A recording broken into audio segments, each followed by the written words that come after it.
last video, I went ahead and took two of the thermoelectric cooling elements out of this guy. I just ripped two out and bypassed them in the cooling loop. I've also taken these fans and put them in series so that they're taking 6 volts each, which reduces the amount of power the fans draw.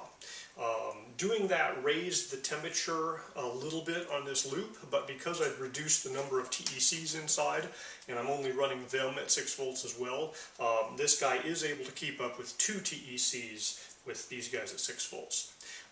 Now obviously that has reduced the cooling capability a little bit. When this guy had 4 TECs in it, the lowest temperature I could get was about -2 degrees centigrade. With only 2 of them, it'll only go down to about 1.4 degrees centigrade.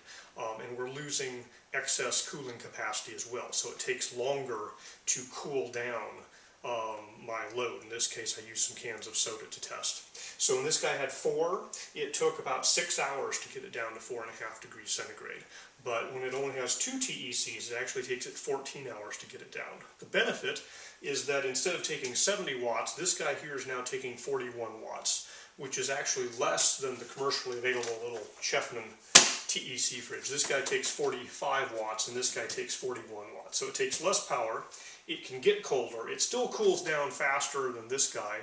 It has 2 TECs instead of 1, and it's much more efficient because of all the insulation. In fact, the only downside of the homebrew one is that it takes a lot more insulation, and so it takes a lot more space. So this guy here is about 61 liters of external volume.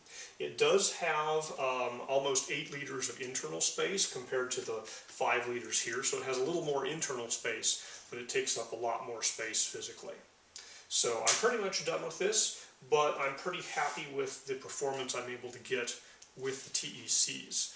If possible, I'm going to be using a compressor-based system for my fridge for the van, but I think this would also work. It still takes more power than I would like. It takes almost a kilowatt hour per day. It takes less than this guy and less than it did before, but it still is inefficient because it's using thermoelectric coolers.